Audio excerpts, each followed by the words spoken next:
नमस्कार दोस्तों, मैं विजय देवांगन स्वागत करता हूं मेरे चैनल अभ्यास ऑनलाइन लर्निंग प्लेटफॉर्म में आप सभी का।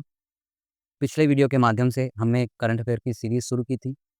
करंट अफेयर की सीरीज़ को आगे बढ़ाते हुए दिसंबर माह के पहले सप्ताह के सभी महत्वपूर्ण करंट अफेयर्स पर आज की वीडियो में हम चर्चा करेंगे। मैं उम्मीद करता हूं कि जैसा प्यार आपने मेरे पहले वीडियो को दिया था, वैसा ही प्यार आप इस वीडियो को भी देंगे। इस वीडियो को भी आप लाइक करेंगे, चैनल को सब्सक्राइब करेंगे और इस वीडियो को अपने दोस्तों तक शेयर करेंगे।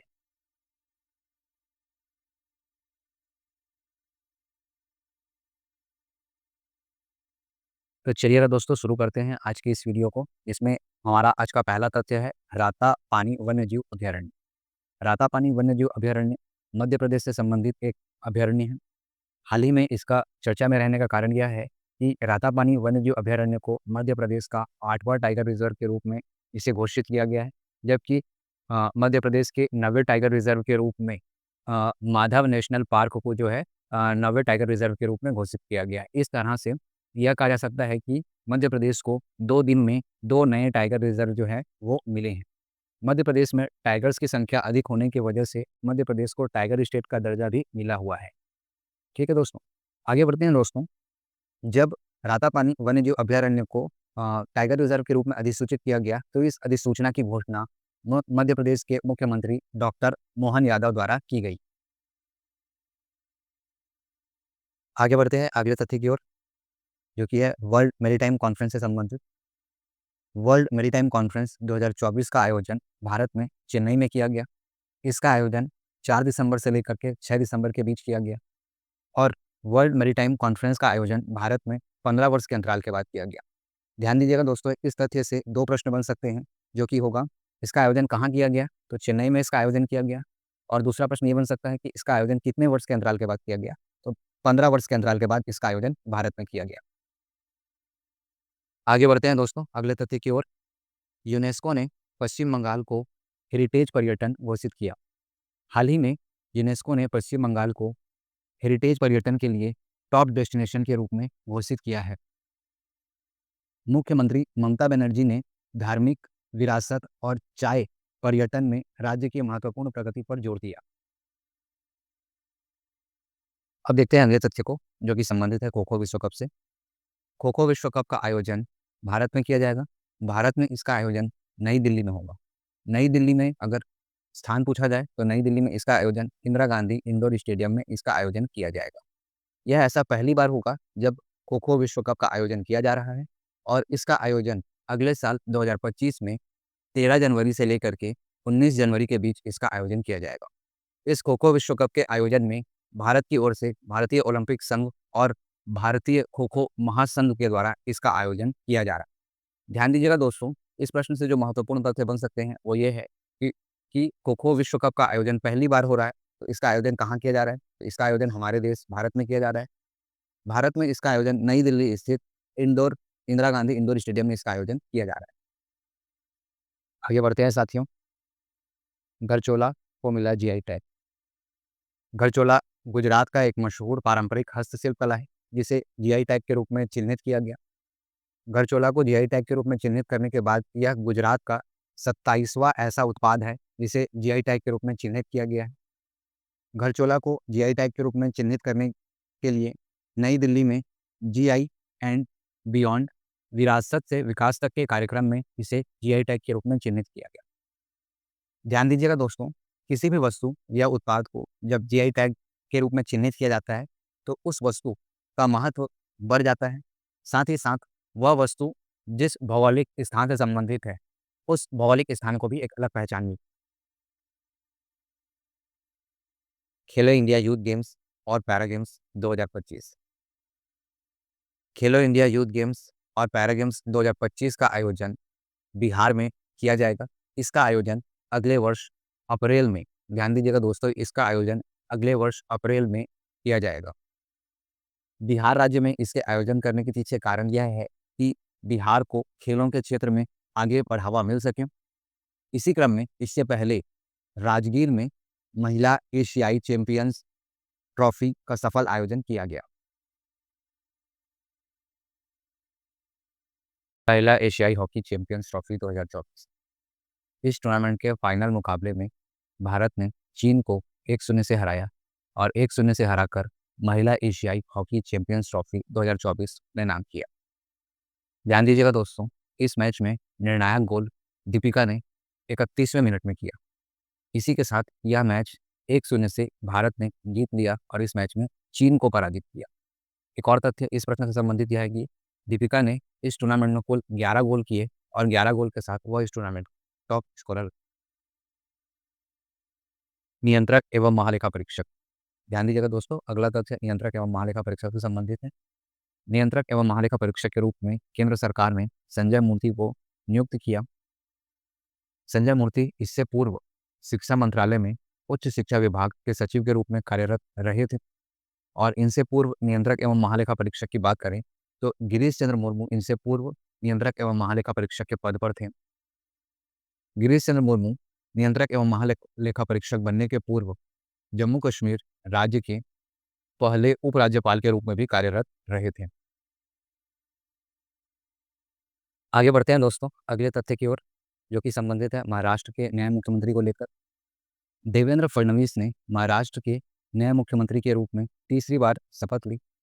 इनके शपथ ग्रहण का यह कार्यक्रम मुंबई के आज़ाद मैदान में आयोजित किया गया।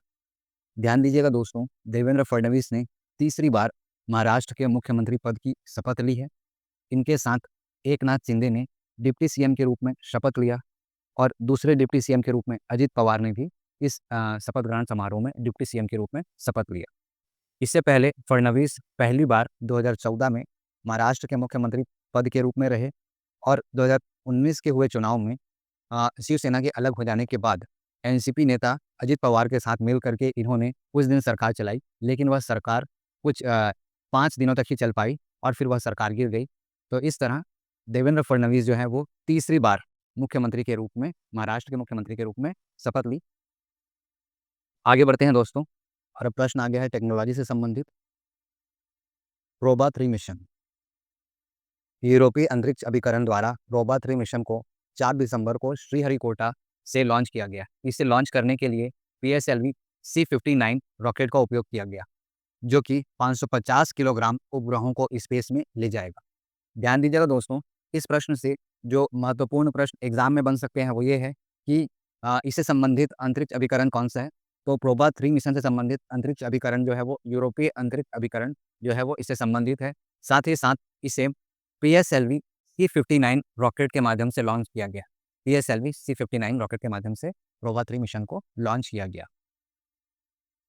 आगे बढ़ते हैं दोस्तों, हॉर्नबिल फेस्टिवल। हॉर्नबिल फेस्टिवल का आयोजन नागालैंड में किया जाता है। ध्यान दीजिएगा दोस्तों, हॉर्नबिल फेस्टिवल का आयोजन नागालैंड राज्य में किया जाता है। इस बार इसका आयोजन 1 दिसंबर से लेकर के 10 दिसंबर के बीच किया जा रहा है। हॉर्नबिल फेस्टिवल को त्योहारों का त्यौहार कहा जाता है। हॉर्नबिल फेस्टिवल नागालैंड के सांस्कृतिक विरासत और उनकी जो सांस्कृतिक परंपराएं हैं उनको प्रदर्शित करने का एक महत्वपूर्ण अवसर इस हॉर्नबिल फेस्टिवल के माध्यम से हमें देखने को मिलता है। आगे चलते हैं दोस्तों अगले तथ्य की ओर। अष्टलक्ष्मी महोत्सव 2024। प्रधानमंत्री नरेंद्र मोदी ने 6 से 8 दिसंबर तक चलने वाले 3 दिवसीय अष्टलक्ष्मी महोत्सव का भारत मंडपम में उद्घाटन किया। यह कार्यक्रम पूर्वोत्तर भारत की कला, शिल्प और परंपराओं को उजागर करता है। अष्टलक्ष्मी नाम देवी लक्ष्मी के 8 अवतारों से प्रेरित है, जो कि समृद्धि, धन, ज्ञान, धर्म और कृषि आदि का प्रतीक है। इस कार्यक्रम में पूर्वोत्तर क्षेत्र के विकास मंत्री ज्योतिरादित्य सिंधिया ने भी 29 नवंबर को यह उत्सव मनाने की घोषणा की थी। अन्य तथ्य को देखते हैं।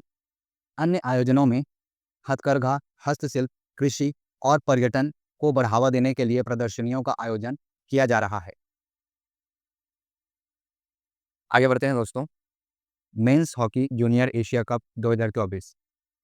इस मैच में भारत ने अपने चिर प्रतिद्वंदी पाकिस्तान को 3 के मुकाबले 5 गोलों से हराया और इस फाइनल मुकाबले में जीत हासिल करते हुए men's hockey junior Asia cup 2024 को अपने नाम किया। भारत ने यह खिताब रिकॉर्ड 5वीं बार अपने नाम किया। इस मैच में अरिजीत सिंह हुंडल ने बेहतरीन प्रदर्शन करते हुए 4 गोल किए, जबकि दिलराज सिंह ने 1 गोल किया और कुल भारतीय दल से 5 गोल किए गए, जबकि जवाब में पाकिस्तान की टीम केवल 3 गोल कर पाई। इस तरह भारत यह फाइनल मुकाबला टीम के मुकाबले 5 गोलों से जीता और रिकॉर्ड 5वीं बार इस किताब को अपने नाम किया। ध्यान दीजिएगा दोस्तों, इस प्रश्न से एक महत्वपूर्ण क्वेश्चन और बनता है कि इस भारतीय टीम के कप्तान आमिर अली हुए। इस भारतीय टीम के कप्तान आमिर अली हुए। आगे बढ़ते हैं दोस्तों। नितुम्बो नंदी नदेतवा नामीबिया की पहली महिला राष्ट्रपति के रूप में चुनी गई। एग्जाम के पॉइंट ऑफ व्यू से देखा जाए दोस्तों तो ये बहुत ही महत्वपूर्ण प्रश्न है, जिसमें नामीबिया के पहले महिला राष्ट्रपति बनने का गौरव जो है वो नेतुम्बो नंदी नदेतवा को प्राप्त हो। यह सत्तारूढ़ पार्टी स्वैपो की नेता हैं। आगे बढ़ते हैं दोस्तों अगले तथ्य की ओर, जो कि है अन्न चक्र पोर्टल पर आधारित, जो कि एक महत्वपूर्ण प्रश्न बन सकता है। केंद्रीय खाद्य मंत्री एवं सार्वजनिक वितरण मंत्री प्रहलाद जोशी ने 5 दिसंबर को अन्न चक्र पोर्टल लॉन्च किया। इसी क्रम में खाद्य मंत्री प्रहलाद जोशी ने स्कीम पोर्टल भी लॉन्च किया। यह दोनों पोर्टल राज्यों के सार्वजनिक वितरण प्रणाली और सब्सिडी क्लेम मैकेनिज्म को आसान बनाने के लिए लॉन्च किया गया है दोस्तों। ध्यान दीजिएगा दोस्तों, सार्वजनिक वितरण प्रणाली को आसान बनाने के लिए अन्न चक्र पोर्टल साथ ही साथ स्कीम पोर्टल लॉन्च किया गया है।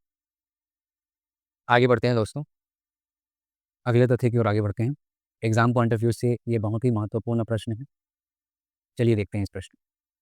सुप्रीम कोर्ट के जज बने मनमोहन। 5 दिसंबर को जस्टिस मनमोहन को सुप्रीम कोर्ट के जज के रूप में चुना गया। उन्हें chief justice of India Sanjeev Khanna ने शपथ जो है वो दिलाई। जस्टिस मनमोहन के शपथ लेने के बाद सुप्रीम कोर्ट में जजों की संख्या बढ़कर हो गई है अब 33। सुप्रीम कोर्ट में जजों की कुल संख्या होती है 34, जिसमें एक मुख्य न्यायाधीश और 33 अन्य न्यायाधीश होते हैं। तो इस प्रकार सुप्रीम कोर्ट में जजों की कुल संख्या अगर पूछी जाए तो वो हो जाएगी 34। सुप्रीम कोर्ट के चीफ जस्टिस संजीव खन्ना की यह पहली कॉलेजियम बैठक थी।